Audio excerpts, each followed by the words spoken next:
네, 지난 7일은 입추였습니다. 가을이 시작되는 시기라는 말이 모색할 정도로 무더위가 지속되고 있는데 무슨 입추냐 하는 생각이 문득 들었는데요. 뒤이어서 이제 곧 찾아올 가을을 기대하는 마음이 함께 따라왔습니다. 예, 기다림은 희망이 있기에 많은 사람들이 받아들이는 게 아닌가 합니다. 이제 곧 가을이 올 거라는 믿음, 그 믿음으로 오늘날 어려움을 함께 극복해보면 좋겠습니다. 8월 9일 옥천 이후 소식과 과학상상 시작합니다.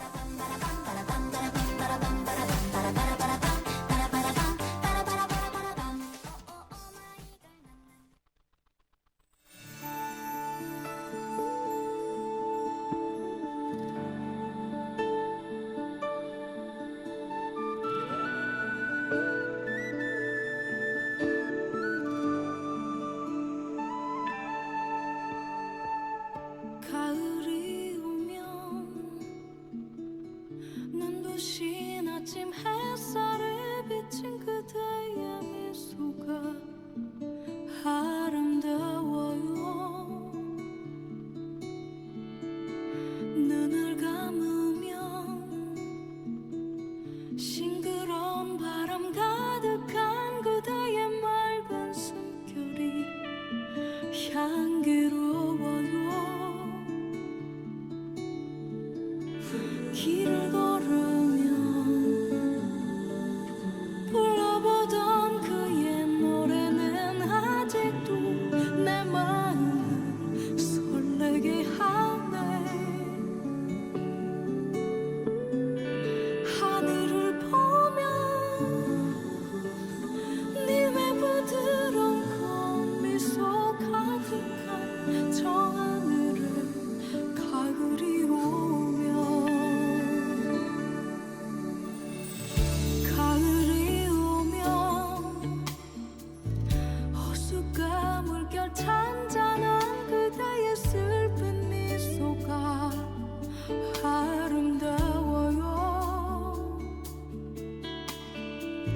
눈을 감으면 지나온 날의 그리운 그대의 맑은 사랑이 향기로워요. 노래 부르면 떠나온 날의 그 추억이 아직도 내 마음을 슬프게 하네. 잊을 수 없는 님의 부드러운 꽃미소 가득한 저 하늘에 가을이 오면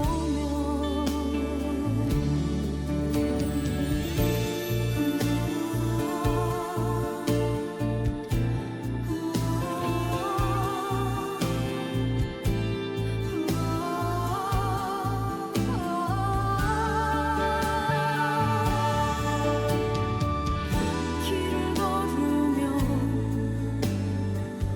불러보던 그의 노래는 아직도 내 마음을 설레게 하네. 하늘을 보면 님의 부드러운 꽃미소 가득한 저 하늘에 가을이 오면 노래 부르면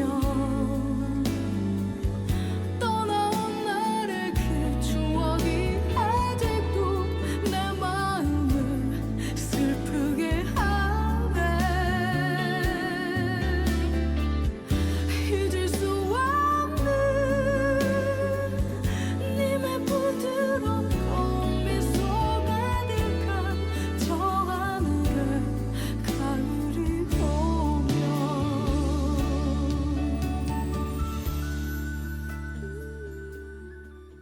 네, 노래 듣고 왔습니다. 청취자분들 모두 한 주 잘 보내셨는지 모르겠네요. 벌써 8월 달이 시작됐는데요. 시작된 지 한참 지났네요. 네, 8월 중순을 향해 가고 있는 것 같습니다. 네, PD님은 어떻게 휴가는 다녀오셨어요? 저 휴가 다녀왔고 네. 저번 주에 정동진 이번 주 다녀왔습니다. 아. 영화제를 한다 해서 네. 오, 예. 저는 가을에 나갈 수 있을 것 같아서 그래서 첫 곡으로 이제 서영은의 가을이 오면을 준비했습니다. 빨리 가을이 와서 휴가 나갔으면 좋겠다. 네, 생각을 했습니다. 네, 그러면은 이제 본격적으로 좀 이야기를 시작해 보겠습니다. 먼저 영동 남부 3군 소식 중에 영동 소식부터 시작을 할게요. 이 영동군이 취약계층의 그 행정 기초 자료로 활용하기 위한 행정 통계 보고서를 제작한다고 합니다.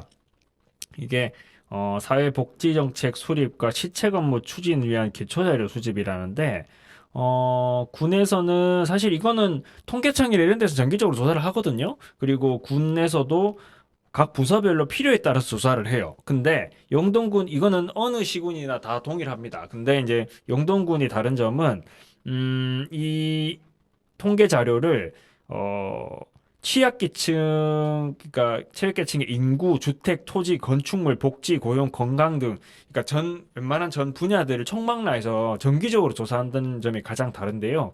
이거는 사실 정확하게 좀 누수가 되거나 빠지는 그런 주민들이 없도록 줄여주도록 하고, 그리고 또 공공기관이 보유한 행정 자료를 통합한다는 점이 중요해요. 그러니까 아까 잠깐 말씀드렸지만은 주로 이 취약계층의 그 복지 정보는 복지부서가 가지고 있죠. 그리고 취약계층의 자가 보유 유무 이런 것들은 재무과가 가지고 있습니다. 예. 그리고 취약계층의 소득, 취업 이런 부분은 뭐 이제 옥천군을 치면 경제과가 가지고 있어요. 근데 이게 제각각이거든요. 제각각 부서가 필요에 따라서 조사를 해서 가지고 낸 데이터는 있어요. 근데 지금 영동군이 하고 있는 건 그걸 전체를 이제 아울러서 총망라한다는 점이 가장 큰 차이점이고요. 이걸 사실 그 65세 이상 노인이나 기초생활수급자, 차상위 계층, 장애인, 외국인 등을 대상으로 2년 주기로 파악을 하고 있다고 합니다. 사실 이걸 조사를 하면은 굉장히 좋은 게 이제 완성된 조사는 각 부서별로 다 제공이 되거든요. 그러면 각 부서별로 정책적 판단을 할 때 훨씬 효과적으로 사용을 할 수도 있고 또 주민들에 대한 복지 서비스도 훨씬 좋아질 수 있다는 점이 가장 큰 장점으로 거론이 되고 있습니다.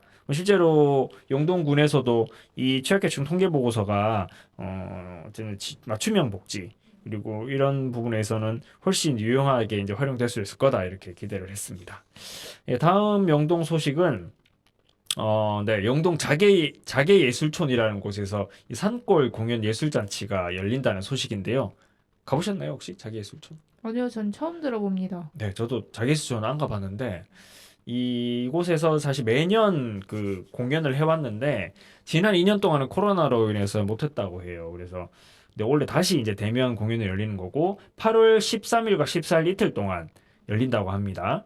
이 산골 공연 예술 잔치 그러니까 이제 말 그대로 산에서 이렇게 그러니까 뭔가 그 이 공연을 한다는 건데 마당극이나 연극, 국악, 마임, 노래 같은 여러 가지 작품들을 공연이 이제 예정돼 있다고 하고요. 대략적으로 살펴보면 일단은 첫 공연은 그 몽돌이라는 주제인데 이게 우리 주변의 삶과 이야기를 음악으로 약간 풀어낸 그런 작품이라고 하고요. 그리고 이어서 이제 마당극 효자전이라고 해서 이 마당극 전문극단인 큰들문화예술센터에서 이 공연을 진행을 한다고 합니다. 그리고 이제 앞서 말씀드린 두 개를 포함해서 13일에는 공연이 3개가 있는데 그리고 이제 이 13일 토요일 마지막 공연은 체홉 단편선이라고 해서 인생의 단면들을 날카롭지만 유머스럽게 구현한 극단의 경험과 상상을 바탕으로 한 공연도 진행된다고 하네요. 그리고 14일에는 그 청년 가수 송인효라는 이 가수의 포크 무대가 진행이 되고요. 이어서 이제 마임과 무용을 바탕으로 한 피지컬 시어터라고 합니다. 그 마임과 이 무용을 기반으로 한 공연을 이 공연을 지향하는 이제 극단 즐겨찾기라는 곳에서 즐거운 나의 집이라는 공연이 있다고 합니다. 그리고 마지막으로는 이제 이태건, 류성국 두 배우의 마임 공연을 마임 공연이 이어진다고 하네요. 13일이나 14일이면 사실 주말이기도 하고요. 영동 자기예술촌이 목천에서 별로 멀지도 않아요. 그래서 한번 시간이 되시는 분들은 공연을 한번 보러 가시는 것도 좋겠습니다. 예, 그럼 노래 한 곡 듣고요. 보온 소식으로 이어가겠습니다. 노래는 예인의 노래입니다. 산골 소년의 사랑 이야기.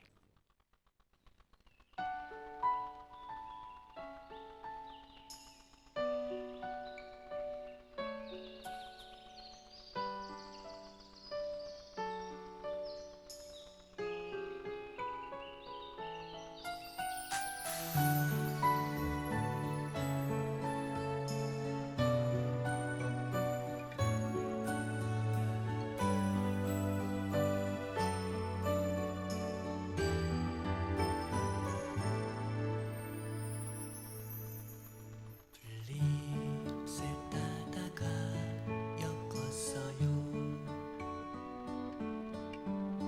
예쁜 꽃송이도 넣었고요.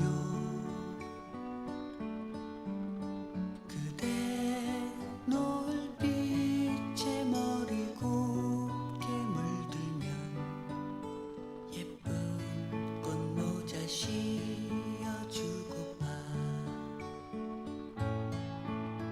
냇가에 고무신 벗어놓고 흐르는 냇물에 발 담그고 언제쯤 그 애가 징검다리를 건널까 하면 가슴은 두근거렸죠.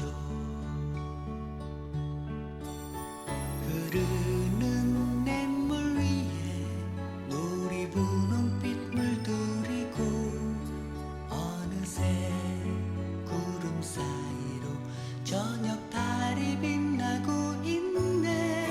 노을빛 냇물 위에 예쁜 꽃모자 떠가는데 어느 작은 산골 소년의 슬픈 사랑 얘기.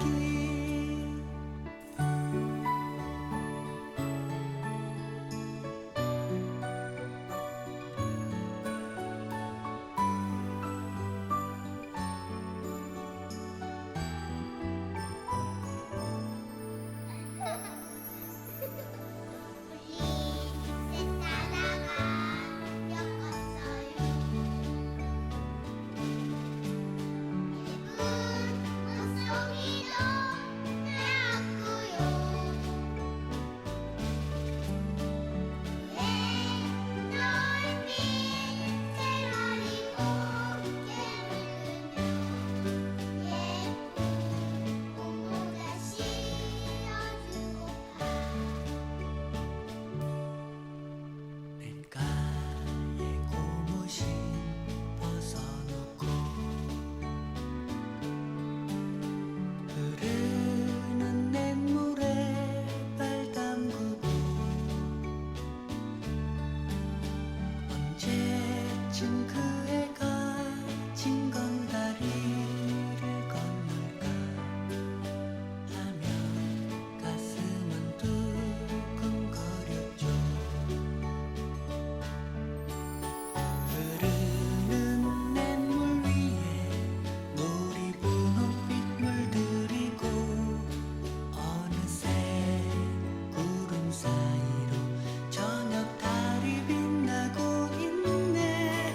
노을빛 냇물 위에 예쁜 꽃모자 떠가는데 어느 작은 산골 소년의 슬픈 사랑 얘기. 노을빛 냇물 위에 예쁜 꽃모자 떠가는데 어느 작은 산골 소년의 슬픈 사랑 얘기. 네, 노래 듣고 왔습니다. 다음 소식은 보은 소식인데요. 네, 보은 소식도 축제 소식을 준비했는데, 지나간 얘기입니다. 네, 보은 속리산에서 열린 신화 여행 축제가 지난 1일 막을 내렸는데요. 아니죠. 지난달 31일이네요. 네, 7월 29일부터 31일까지 3일 동안 열렸는데 이 소식을 준비했습니다. 속리산 신화여행 축제는 저도 처음 들어본 축제인데요. 이게 축제를 하는 장소가 법주사. 그러니까 속리산은 이제 우리나라의 유명한 명산이잖아요. 국립공원이기도 하고, 그리고 그곳에 있는 법주사도 굉장히 유명한 절이죠.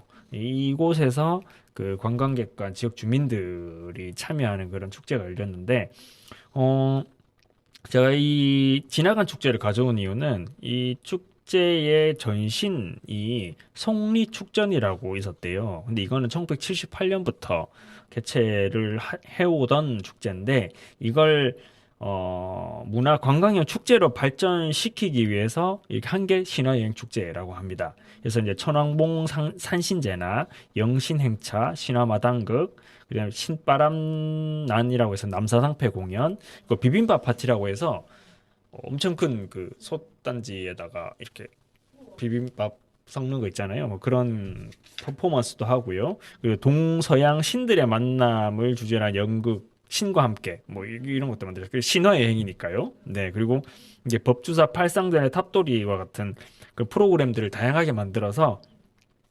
좀 호응을 얻었다고 합니다. 이 자리에서는 이제 굉장히 더운 날씨였잖아요. 7월 말이면 더운 날씨인데도 한 500여 명이 참석해서 주민들이나 또 관광객들이 이용을 했다고 하고요. 재밌었던 점은 그러니까 법주사랑 속리산이 사실 유명한 관광지이고 그냥 둬도 사실 사람들이 많이 오는 곳이기도 했거든요. 근데 코로나19 때문에 최근 한 2년 사이에 굉장히 많이 힘들어졌었습니다. 당시에 뭐 거기 뭐 오는 사람도 없었고 저도 코로나 시국에 한 지난 2년 동안 2번 가봤는데 사람들이 정말 크게 줄었어요. 그러면서 굉장히 그 활기도 많이 떨어지고 했었는데 근데 이제 그런 것들이 많이 달라지는 그런 어쨌든 계기가 될 수 있는 축제가 이제 아닐까 이렇게 이제 보훈군에서는 기대를 하고 있고요. 축제 기간에는 워터 미스트 터널이라고 해서 그 물을 이렇게 분무기처럼 미세하게 이렇게 뿌리는 터널이 있어요. 들어가면 되게 시원하거든요. 지나가면 오래 있으면 옷이 젖습니다만. 예, 그거나 뭐 볼풀장이나 버블폼 머신 같은 다양한 즐길거리도 같이 마련했어요. 그래서 이 신화라는 어떤 아이들이 좋아할 만한 그런 요소들을 갖추면서도 뭔가 여름 휴가철에 가족 단위 여행객들이 이용할 수 있는 그런 프로그램들을 다양하게 만들었다는 점에서 괜찮은 축제였다. 이렇게 평가를 받고 있다고 이게 저도 들었습니다. 뭐 내년에도 아마 진행이 될 테니까 저는 올해는 못 가봤어요. 근데 이제 내년에 한번 가보려고 하는데 이 방송 들으시는 청취자분들도 한번 가보시면 좋겠습니다. 네, 그러면 노래 한 곡 또 듣고요. 과학 상상으로 넘어가 보도록 하겠습니다. 노래는 신화의 노래입니다. 으쌰으쌰 듣고 올게요.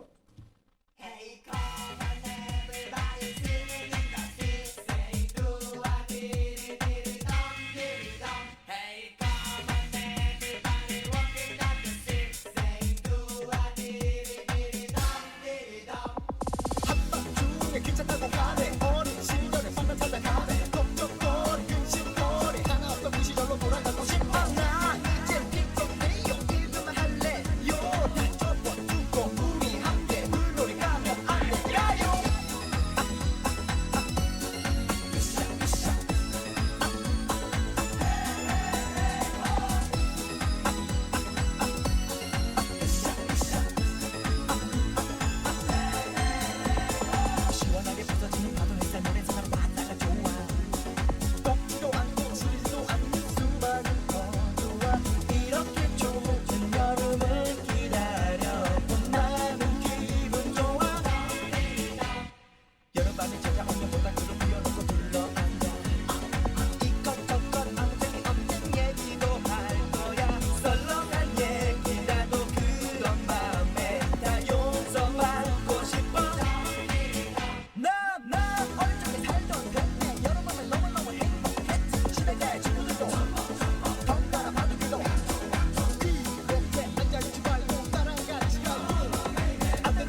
네, 과학 상상 시작합니다. 이번 주제는 우리들의 감정에 대해서 한번 알아볼 건데 제목을 정하자면 네, 감정 그리고 편견은 나름의 이유가 있다. 뭐 이렇게 정리해 볼 수가 있을 것 같아요. 우리의 감정과 편견 사실 뭐 저도 그렇고요. PD님도 그럴 겁니다. 감정이 있고 그에 대한 편견이 있게 마련이에요.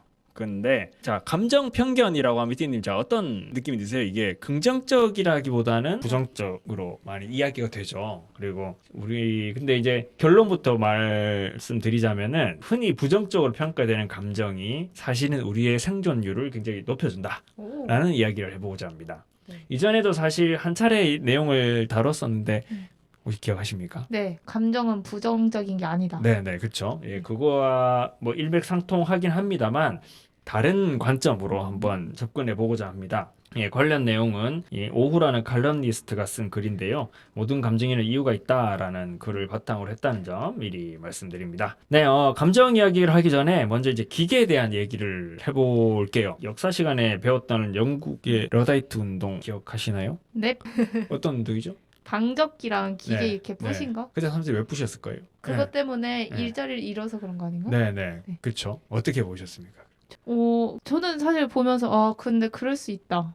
맞다, 합리적이다. 그냥 생각나는 대로 한번 말씀해 주시면 돼요. 그러니까 이 러다이트 운동이 지금으로 치면 지금 여기 있는 방송통신기계 다 때려 부수는 거거든요. 어때요? 우리가 그러니까 여기서 어쨌든 노동자로 일하시니까 PD님도 여기 다 때려 부시는 겁니다, 막. 지금은 좀 안 맞긴 하지만 그때 당시에는 전 했을 법한 거라고 생각해요. 왜 그때 당시에는 했을 법했을까? 일자리가 줄어든다라는 네. 그런 불안감이 있지 않았을까요? 네네네. 기계 때문에? 그렇죠. 이게 굉장히 잘 알고 계신 역사 공부를 잘 하셨나 봐요.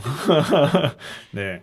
이게 산업혁명 당시죠. 이 네. 방적기 말씀하신 거죠. 방직기를 노동자들이 이제 부순 사건이 러다이트 운동인데 뭐 이유는 일자리를 잃는다는 거고 결국에는 기계가 인간의 노동 능력을 넘어섰기 때문에 거기에 대한 우려, 그다음에 걱정, 부담들이 있었던 것 같아요. 그러니까 방적기와 방직기가 인간보다 훨씬 많은 노동력을 하니까 위기감을 느낀 노동자들이 기계를 부순 겁니다. 근데 제가 말씀드린 것처럼 오늘 기계는 이미 인간의 신체 능력을 한참 넘어섰어요. 그렇죠? 그거는 뭐 오늘날 이런 여지가 없는 것 같아요. 그 노동력만 따지면 이게 특히나 물리적 노동력을 따지면은 기계는 사람과 비교가 안 될 정도로 앞서 있죠.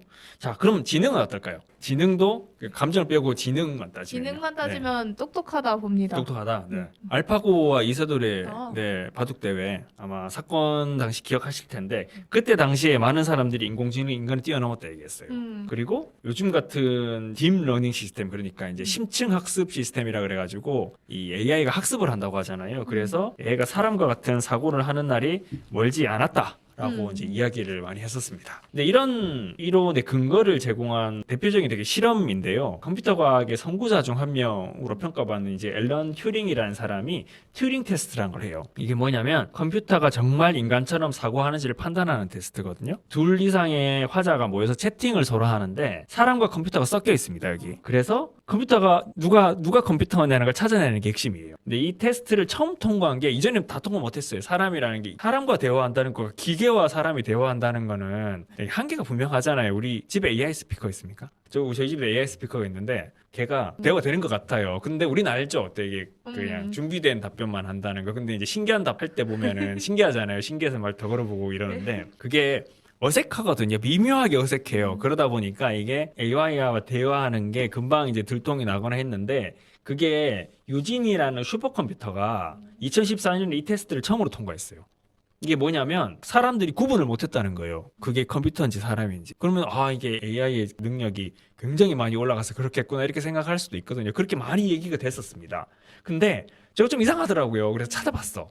그래 봤더니 이런 좀 오류를 부르는 조건들이 좀 있더라고요. 이거 대표적인 지적점이 유진이라는 슈퍼컴퓨터가 설정이 13세 소년으로 돼 있었어요. 몇몇 질문에 답을 못하면 나는 어이여서 몰랐다는 식으로 빠져나갔다라는 겁니다. 물론 뭐 그것도 이제 그렇겠지만은 상대가 누군지 모르지 채팅만으로 만나니까 누군지를 모를 거 아니에요. 그래서 13세 소년이면 이렇게 생각하겠지 하고 사람들이 생각을 했던 거죠. 근데 뭐 성인이라거나 혹은 고등학생이었다고 하면은 뜰통이 났을 수도 있는 거죠.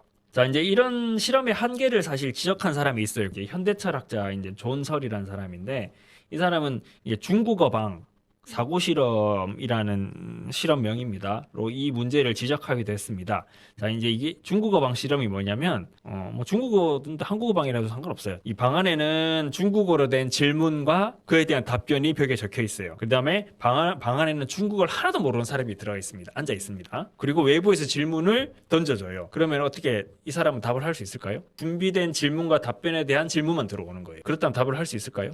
저는 할 수 있을 것 같은데요. 할 수 있죠. 보고 글을 몰라도 음. 질문 종이로 들어오겠죠. 그러면은 그 종이를 들고 똑같은 걸 찾는 겁니다. 그러면 이거는 중국어를 전혀 몰라도 할 수 있는 답이거든요. 그러니까 인공지능은 이런 일을 수행한다라는 얘기였어요. 딥러닝이랑도 결국에는 패턴이잖아요. 그러니까 같은 패턴을 찾아서 그에 대한 답을 하는 거거든요. 그 대화 내용은 이어가지만 공감을 하지는 못한다는 그런 얘기입니다. 그래서 이런 실험 결과를 근거로 해서 인공지능이 인간을 흉내낸다고 해서 사람이 될 수 없다라고 이제 얘기하는 건데, 우리는 인공지능처럼 사고하고 행동하지 않거든요. 그러니까 제가 PD님이랑 대화를 하면서 지금 라디오 이 프로그램 지금 설명을 하고 있는데, 이게 단순히 그냥 그 AI는 이런 식의 대화가 안 돼요. 저는 제 PD님 눈을 보면서 답변을 하실 수 있을라나? 못한다고 당황하면 어떡하지? 이런 생각도 하면서 하거든요. 그리고 모른다고 하면 이렇게 대답하고 아시면은 이렇게 대답하지, 이런 생각도 한단 말이에요. 그러는데 거기에 대한 상대에 대한 약간 배려라고 느끼실지 모르겠지만 배려가 있는 겁니다. 네. 근데 AI는 그런 게 없어요. 준비된 질문과 준비된 답을 할 뿐인 거잖아요. 그래서 이 반려동물 로봇이 반려동물을 대체할 거라는 얘기는 10년 전부터 나왔습니다. 이거 뭐 이렇게 털도 이렇게 있고, 그래서 눈동자도 움직이고 짖는 똑같은 그런 반려동물 로봇이 사실 기술적으로는 이미 상용화 단계거든요. 근데 성공하지 못했어요.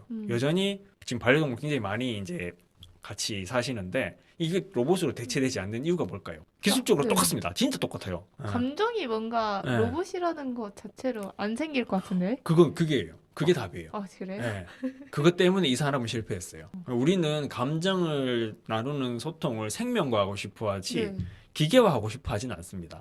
그렇잖아요. 그렇죠? 네, 제가 이 스마트폰을 하루 종일 붙들고 있지만 얘와 감정적인 소통을 하진 않거든요. 맞아요. 그런 거예요. 그래서 아는 거죠. 뭐 예를 들어서 로봇 강아지에게 여러 가지 이렇게 명령을 내렸을 때 그 로봇 강아지가 그 말에 따라서 행동을 한다고 하더라도 이거는 공감해서 하는 행동이 아니라 반려동물을 흉내내도록 만들어진 거죠. 프로그래밍 된 걸 알기 때문에 그렇습니다. 맞아요. 그래서 앞으로도 반려동물이 실제 그러니까 그 로봇이 이제 반려동물을 대체할까? 이건 사실 의문이에요. 사실 뭐 이 정도까지가 사실 우리가 어느 정도 알고 있는 인공지능의 한계입니다. 요거는 그 PD님도 방금 말씀하셨다시피 충분히 예측할 수 있는 그런 추론이에요. 그렇죠? 그리고 실제로 어느 정도 결과까지 나타났고요. 근데 이제 우리는 제가 앞으로 처음 주제가 우리의 감정이라고 얘기했잖아요. 근데 제가 기계를 이렇게 장황하게 설명한 이유는 인간은 그러면 무엇이 진짜인지를 정확히 어떻게 알까라는 거예요. 네. 기계가 말하는 것과 인간이 실제 생명이 말하는 것, 인간이 말하는 것 어떻게 구분을 할까라는 건데, 예를 들어서 자 PD님이 연인이 계신다고 하면 그 사람이 짜증을 낸다 칩시다. 네. 그러면 우리는 속으로 달달한 걸 사줘야겠구나 이렇게 저는 그래요. 저는 그랬어요. 달달한 걸 사줘야겠구나 이런 생각이 들 거예요. 그리고 실제로 뭐 조각 케이크를 사줄 수도 있고, 아니면은 뭐 되게 즐거운 음악을 틀어줄 수도 있고, 기분을 풀어주려고 노력을 하겠죠, 그렇죠?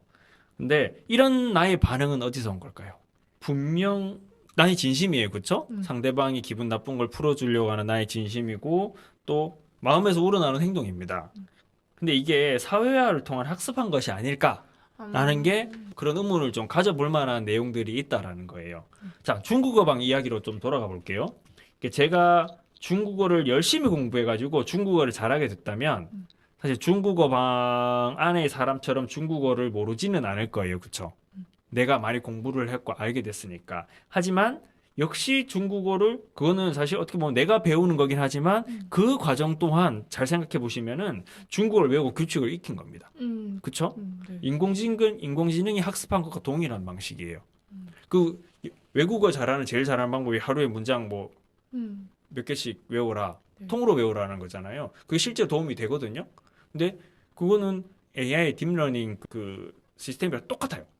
같은 걸 계속 반복하고 그걸 여러 사례를 많이 만들어가지고 그 중에 문장이 예를 들어 1000개가 있어. 그 1000개 안에서 일정한 규칙이 있잖아요. 그 규칙을 찾는 이 습득을 하는 겁니다. 얘가. 그건 사람이 외국어를 배울 때와 똑같지 않냐는 거예요.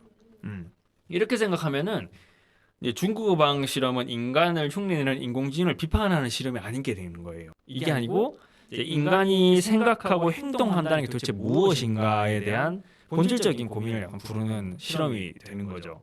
그래서 우리는 타인에 공감하거나 또 웃거나 울 수 있는데 이것이 이제 우리에게 프로그래밍된 유전적 특질과 함께 사회인으로서 학습된 결과물일 수 있다라는 겁니다. 네. 생각 좀 복잡해지실 것 같아요. 네, 그러니까 이제 노래 한 곡 듣고요. 더 이야기를 한번 진행해 보도록 하겠습니다. 네, 노래는 일렉트릭 라이트 오케스트라라는 오래된 가수가 부른 노래입니다. 미스터 블루 스카이 듣고 올게요.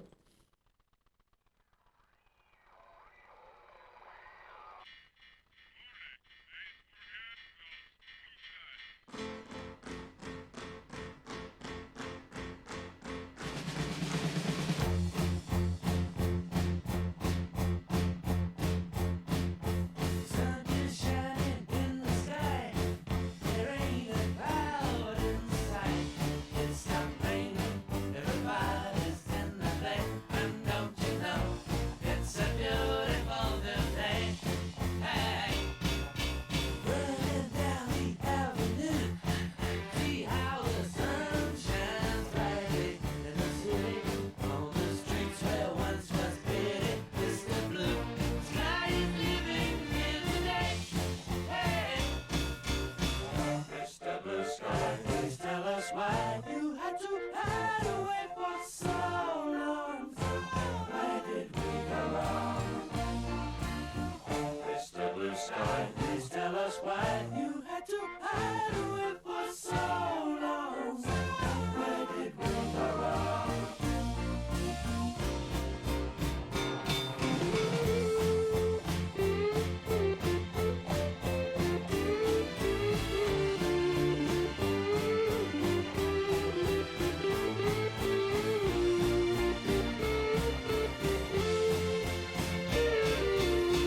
Hey, you with the pretty face, welcome to the human race. The celebration is the blue skies up there waiting, and today is the day we've waited for. Ah. Oh, Mr. Blue Sky, please tell us why you had to hide away for so long. Where did we go wrong? Hey there, Mr. Blue, there's a place to be with you. Look around, see what you do. Everybody smiles at you. Hey there, Mr. Blue, there's a place to be with you. Look around, see what you do. Everybody smiles at you.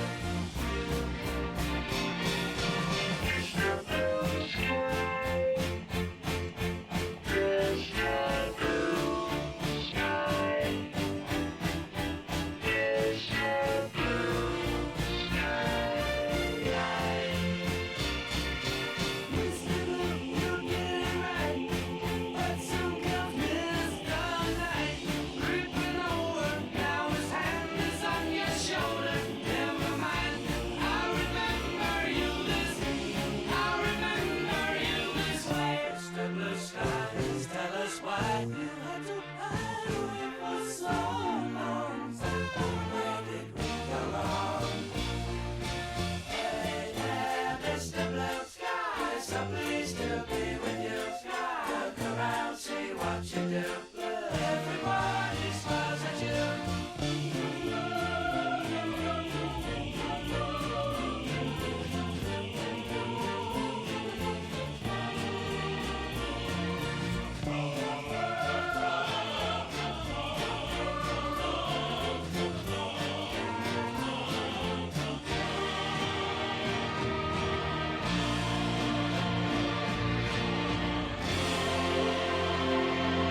네, 노래 듣고 왔습니다. 계속 이야기를 이어가 보도록 할게요.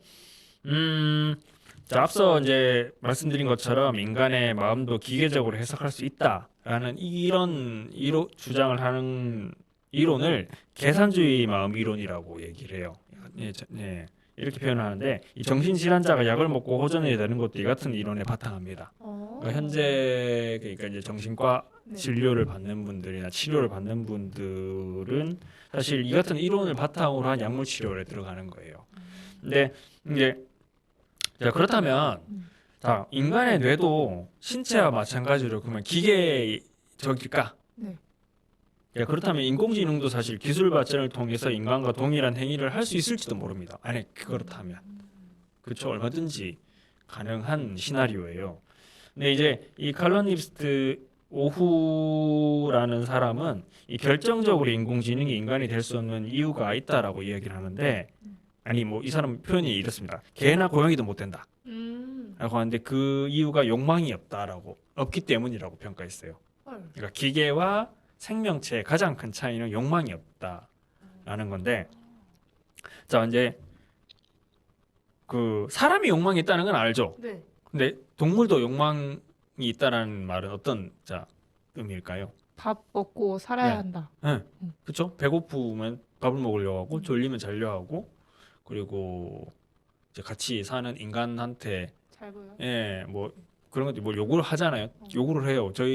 저는 뭐 이제 지금은 동물을 키우지 않습니다만은 이제 그 시골 부모님 댁에서 어린 때 살 때는 집에 묶여 있던 강아지가 제가 집에만 오면 산책을 나가자고 그냥 마당에 묶여 있는 개거든요. 네. 근데 그렇게 나가려고 그래요. 근데 걔는 그게 욕구도 욕망인 거죠. 그리고 번식 욕구도 있고요. 동물들 같은 경우는 그런 다양한 욕구가 있습니다. 근데 사실 그렇죠. 사람도 마찬가지예요. 뭐 욕망이 있어야 일도 하고요. 돈도 벌고 전쟁도 하고 밥도 먹고 네, 전쟁도 하고 네, 밥도 먹습니다. 그게 전쟁은 나쁜 거지만 어쨌든 욕망에 기초한 거예요.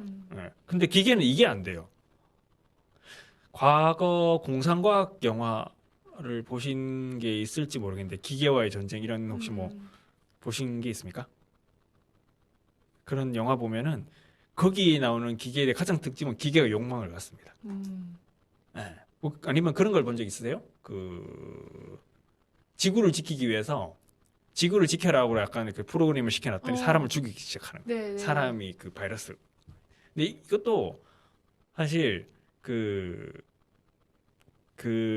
이론 그 사고의 그 기저를 들어가 보면 욕망이 들어가 있어요. 그 뭔가 자기한테 내린 명령을 실현하려고 하는. 근데 그건 이제 컴퓨터나 우리가 지금 갖고 있는 이런 프로그래밍된 그 AI들 기기들은 정확하게 어떤 걸 하고 어떤 결과를 도출하는까지 다 나와 있거든요. 근데 사람을 죽이는 그 행위는 그 이상 뭔가 연상작용을 해야지 나타나는 거예요. 왜냐하면 실질적으로 너 이걸 하기 위해서 사람을 죽여라고 하지는 명령을 내리지는 않았거든요. 그런 걸 생각하셔야 돼요. 그러니까 정확하게 명령을 내리고 구체적이에요. 굉장히 디테일하게 이 실제 우리가 일상에서 보는 그런 컴퓨터들에게 내리는 명령들 프로토콜을 보면은 그 프로세스 보면은 굉장히 그 구체적인 명령이에요. 뭐 여기 있는 1과 여기 있는 2를 내서 3을 도출해 이거랑 같아요. 근데 그거는 기계거든. 그건 태스크라고 얘기합니다. 그러니까 기계는 정해진 태스크, 그러니까 컴퓨팅 실행 작업 단위를 태스크라고 하는데 이것만 소화하는 거예요. 그래서 실제 인공지능 전문가들 중 일부는 강한 인공지능, 그러니까 이거는 욕망을 갖고 있는 인공지능이겠죠. 만들기 위해서는 기술적인 것 외에도 욕망을 어떻게 구현할 것인지가 중요하다라고 얘기를 합니다. 실제로 욕망이 있어야 할 일을 스스로 찾기 때문이에요. 그러니까 제가 앞서서 말씀드렸던 자 지구 환경을 보존해라고 명령을 내렸는데 사람을 죽이는 행동 같은 걸 하려면 그런 것까지 가야 되는 거예요. 스스로 뭔가 할 일을 찾는 거고 그건 욕망이 있어야 가능하다는 겁니다. 그러니까 이건 말 그대로 이제 아직은 공상과학 영역이라는 얘기예요. 자, 감정을 이해하면 인간의 마음을 가진 인공지능을 만들 수도 있습니다. 그렇죠? 사람의 감정을 완벽하게 이해하고 완벽하게 구현할 수 있다면 문제는 이 감정이 굉장히 복잡다단하다는 거예요. 사실 나도 내 감정이 뭔지 모를 때가 상당히 많거든요. 피디님도 그렇죠. 예. 뭐 가장 최근에 혹시 그런 경험 있으십니까? 도대체 이 감정이 뭔 나도 잘 모르겠는. 예. 저 콘서트 취소당했을 때 네. 이게 화나는 건지 짜증나는 건지 슬픈 건지. 그쵸. 그럴 수 있어요. 그리고 저도 뭐 우리 애가 말을 안 들어가지고 막 얘는 분명 히 귀여워. 소중한 아이야. 근데 짜증이 나요 막. 이런 여러 가지가 다 복잡다단해요. 근데 짜증이 나고 화가 나지만 귀여워. 예 걔한테 뭐라고 하진 않죠. 이제 그런 굉장히 복잡합니다. 자, 근데 이거는 조금 재밌자고 제가 말씀드린 거고 실제 예를 한번 들어볼게요. 자, 사람들은 건강에 좋은 걸 먹으려고 합니다. 맞죠? 네, 피디님은 건강을 위해서 뭘 챙기십니까? 저는 아직 안 챙깁니다. 아무것도 안 챙깁니까? 네. 부럽네요. 저는 조금이라도 건강하려고 운동 빼곤 다 합니다. 네. 근데 건강에 아무리 좋다고 해도 곤충이랑 벌레를 잘 안 먹으려고 해요. 그쵸? 피디님 곤충 벌레 드십니까? 아니요. 자, 곤충 벌레를 보면 혐오감을 느끼죠. 이걸 어떻게 먹냐 이렇게 하죠. 근데 초록 채소를 생각해 보세요. 초록 채소 좋아하세요? 네, 좋아합니다. 저는 별로 안 좋아하거든요. 그렇게 좋아하지 않는데 건강을 위해서 챙겨 먹어요. 근데 고기랑 채소 두 개 비교하면은 채소를 더 좋아하십니까? 저 채식을 해서 네. 전혀 안 드십니까? 저녁까지는 아니고. 그렇군요. 네. 제가 생각했던 답이 아닌데요. 네, 하여튼 일반적이라는 표현도 좀 이상한데. 네, 하여튼 뭐 제 주변에 있는 사람들 기준. 네. 이 초록 채소를 썩 좋아하진 않는데 건강을 위해 먹어요. 저도 오늘 저녁 때 샐러드 먹기로 했는데 전 별로 안 좋아하는데 먹습니다. 자, 근데 건강을 위한다면 벌레와 벌레로 만든 음식을 먹는 게 합리적이에요. 그 고솜이라는 벌레 아십니까? 네, 그 벌레가 있어요. 이렇게 꾸물꾸물 기어다니는 벌레인데 식용 벌레거든요. 애벌레인데 그걸로 만든 쿠키도 만들고 그래요. 근데 쿠키 보면은 거기 벌레가 이렇게 박혀 있어. 근데 뭐 맛이 새우깡 맛 난답니다. 근데도 안 먹어요, 사람들이 잘. 왜? 보는 순간 혐오감을 느끼거든요. 근데 이거는 어때요? 그게 합리적일까요? 합리적으로 보이세요? 아니요. 그러니까 정말 그냥 인과관계만 따지자면 합리적이지 않습니다. 실제 이 태평양 전쟁 당시에 그 미군 지도부가 이제 전투기 조종사들의 생존율을 높이기 위해서 이 태평양에 여러 작은 섬들이 있잖아요. 거기서 먹을 수 있는 벌레나 곤충, 특이동물이 뭔지를 다 교육을 시켰대요. 그래서 너가 만약에 불시착을 어느 섬에 하게 되면은 거기서 이거 이런 게 보이면 먹어도 되니까 그거는 먹고 살아라고 했는데 이제 불시착했을 때 이제 생존이 높이기 위한. 근데 실제 미군 중에서 굶어서 생명에 지장이 생기는 경우에 벌레를 먹지 않았다고 합니다. 살아남은 사람들이 나중에 이제 구조돼서 너 먹었어? 그러니까 안 먹었대요. 네. 이게 못 먹겠다는 게 혐오감 때문에. 그러니까 알겠는데 먹은 사람도 결국 토하거나 이런 것도 있고 도저히 못 먹고 차라리 죽지 내가 먹지는 못하겠다라는 했던 거예요. 그러니까 왜? 근데 이 이유에 대해서 일부 학자들은 진화 심리학을 가져옵니다. 우리 인류가 한 600만 년 정도 따져보면 돼요. 인류사를 따지면 600만 년 정도 되는데 근대는 극히 일부분이거든요. 그러니까 600만 년을 1년으로 잡는다면 근대는 20분이에요. 마지막. 그밖에 안 돼요. 1년 중에 20분. 그러니까 쉽게 얘기하면 1년을 원시인으로 살다가 20년 마지막 20분에 뭐 옷도 입고 옷도 입고 뭐 이렇게 문명적인 생활을 한 겁니다. 자, 그러면은 우리는 왜 역겹다라는 감정을 느끼는 걸까? 자, 여기 한번 대입을 해볼게요. 그러니까 잘 생각해 보면은 인간이 역겹다 느끼는 것들이 어떤 게 있을까 생각을 해보면 상당수가 동물적인 거에서 나와요. 그렇죠? 동물이 뭐 썩은 시체라던가 거기서 들끓는 파리와 구더기 때, 자 어떻습니까? 그 냄새, 역한 냄새도 나요. 되게 싫어하죠. 근데 죽은 나무를 생각해 보세요. 죽은 나무는 어때요?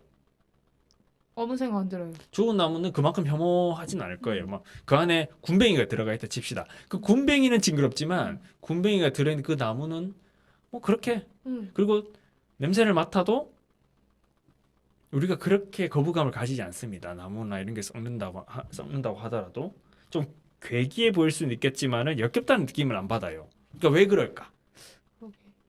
저는 그 의문을 가지는 게 중요하다 생각해요. 또 이제 또 다른 사례를 볼게요. 자, 먹기 위해서 조각을 낸 음식 한번 생각해 볼 건데 중국 야시장에서 흔히 볼 수 있는 곤충꼬치. 많은 사람들이 엮여왔고요. 저도 못 먹겠어요. 근데 조각 낸 것 중에 샐러드. 똑같은 조각, 하나는 곤충 조각, 하나는 식물 조각이에요. 근데 곤충 조각은 먹습니다. 예. 식물 조각은 먹습니다. 네, 말을 잘못했네요. 정확히 지적해 주셨어요. 자, 이 실제 지구상에 엄청나게 많은 생명체가 있어요. 그렇죠? 근데 존재하는 동물의 신체 중에서 사람들이 먹는 건 극히 일부분입니다. 그 밖의 것들은 사실 만지기도 싫어해요. 우리가 먹는 동물 따져보면 뭐 소, 돼지, 닭, 양, 오리 이 정도의 동물을 따지면 그렇죠? 그렇지만 뭐 뱀이나 두꺼비, 그리마, 바퀴벌레 이런 것들은 먹지 않습니다. 뭐 일부 먹는 사람도 있는데 그거는 예외적이죠. 일반적이진 않아요. 자, 이거는 문명화의 여부와 관계가 없다라는 게 전문가의 평가예요. 그러니까 원시 부족을 포함해서 모든 문화권은 각자 처한 상황에 따라 식재료가 약간 다르긴 합니다. 근데 공통점이 있어요. 아주 편협하다. 먹는 것들이 극히 소수에 불과하다. 그리고 싫어하는 것도 되게 비슷하다. 곤충 싫어하는 건 대부분 비슷합니다. 예. 이제 문화권 및 시대에 관계없이 모두가 역겨움이라는 감정을 느끼는 거거든요. 이거는 아까 말씀드린 600만 년의 우리 인류사에서 무언가 누적되어 온 경험이 있다는 거죠. 근데 역겹지 않은 동물은 문화마다 약간의 차이가 있는데 이는 곧 어느 정도 학습으로 길러졌다는 것을 동시에 의미하기도 해요. 그러니까 실제로 그렇대요. 2살 미만의 아이는 똥이든 벌레든 아무거나 입에 집어넣습니다. 우리 아이가 그래요. 우리 아이가 그렇습니다. 정말 지가 먹다 흘려가지고 굳은 고깃덩어리도 입에 집어넣으려고 하고, 네, 오만 걸 다 입에 집어넣어요. 근데 2살이 넘어가면 정반대 일어난대요. 웬만해서는 새로운 걸 먹으려 하지 않습니다. 그런 행동이 나타난다고 해요. 그러니까 이런 인간의 거부감을 이제 심리학자인데 폴 로진이라는 심리학자는 잡식성의 딜레마다 이렇게 표현을 했습니다. 그러니까 인간이 잡식성이라 먹을 수 있는 폭이 굉장히 넓다는 건 굉장한 장점인데 동시에 단점이기도 하다는 거예요. 그게 뭔 얘기냐면 세상에 많은 것들을 유독합니다. 그렇죠? 먹었다 죽는 것들은 많아요. 버섯도 먹을 수 있는 버섯보다 독버섯이 훨씬 많습니다. 근데 특히 고기류 잘 상해요. 그리고 기생충이 있을 수 있어서 잘못 먹으면 한 방에 죽을 수도 있습니다. 그렇죠? 지금과 같이 의료가 발달된 시기에도 식중독 위험한데 과거 식중독은 내 목숨을 잃을 수도 있는 그런 중요한 질병이에요. 그러니까 내가 먹는 것들은 굉장히 조심할 수밖에 없는 겁니다. 근데 상대적으로 채소는 이런 위험이 덜해요. 그렇죠? 먹더라도 내가 병에 걸린다거나 이럴 확률은 고기에 비하면 낮습니다. 특히 곤충도 마찬가지고요. 근데 우리가 느끼는 역겨움은 이런 일종의 적응 특성 아니냐라는 게 이제 로진의 평가예요. 그러니까 결국 역겹다라는 감정은 본질적이지만 어떤 걸 보고 역겨움을 느낄지는 학습된다라는 겁니다. 네, 계속 얘기를 하자면 이제 공포라는 감정에 대해서 다음 얘기를 들어볼게요. 자, 공포라는 감정은 역겨움하고 비슷하게 위험 회피로 생존율을 높이지만 역겨움이랑 느낌이 다릅니다. 그렇죠? 예. 이 공포는 단순히 피하는 것을 해결 안 되는 경우가 많아요. 그렇기 때문에 인간은 두려움을 선택적으로 극복해 나가는 과정에서 희열을 느끼도록 진화해 왔습니다. 그러니까 번지 점프를 하면서 희열을 느낀다거나 뭐 생존의 위협을 느끼는 난관을 극복했을 때 아니면 어려운 과제를 해결했을 때도 이게 얻는 보상이 희열이에요. 이런 감정은 사실 공포에 대한 회피라는 1차 목적과 함께 극복이라는 2차 목적을 함께 줌으로써 위기를 극복할 수 있도록 합니다. 그러니까 이제 이렇게 따지면 사실 이게 우리의 감정은 다 그럴 만한 이유가 있다라는 걸 알게 되는데요. 역겨움은 역겨움 나름의 이유가 있는 거고 공포는 공포 나름의 이유가 있는 거라는 거죠. 근데 오늘날 현대사회는 굉장히 복잡합니다. 그렇죠? 예.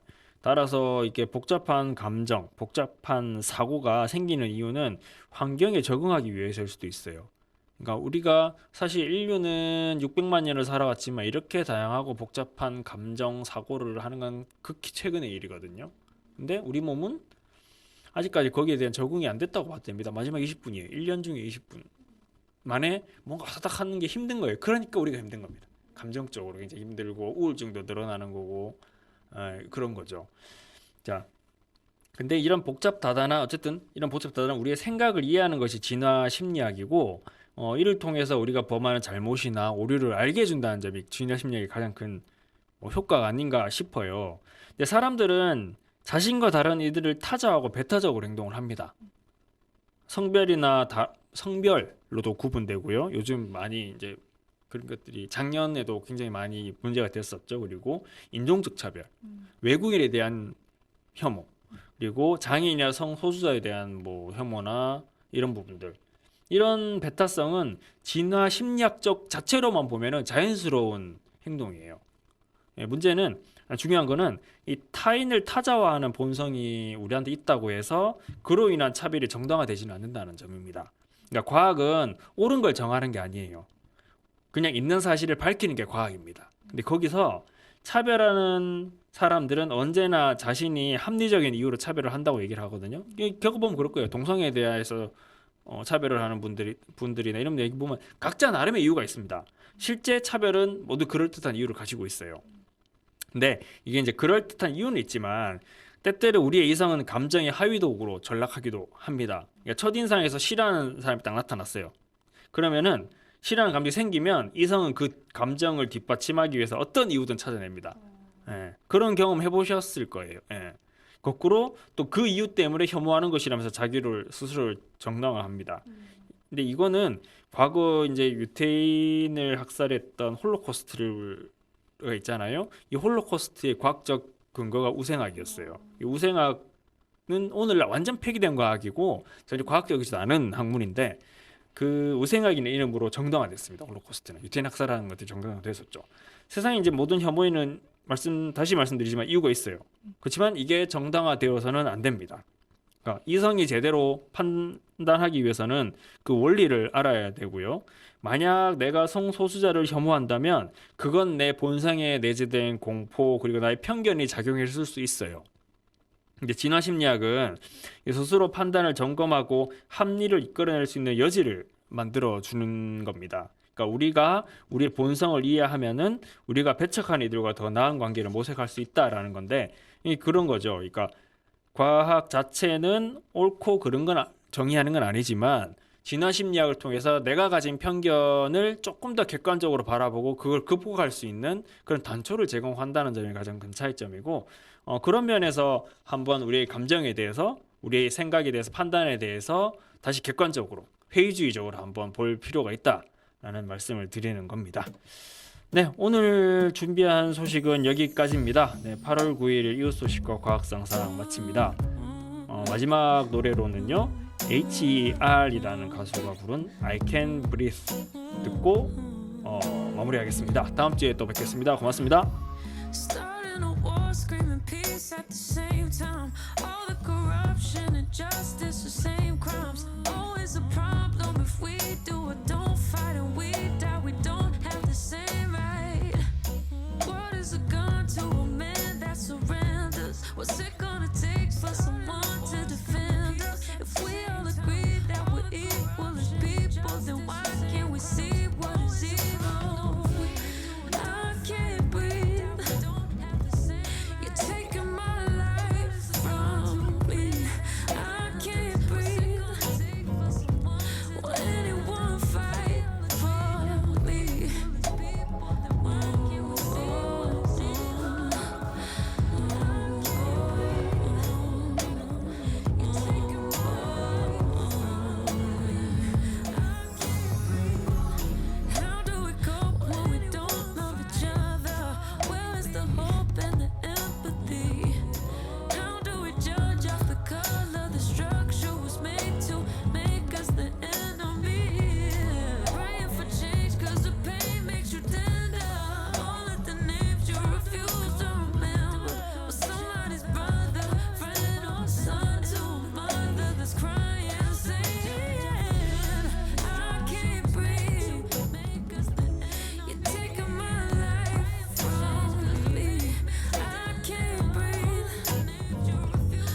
the time. Destruction of minds, bodies, and human rights.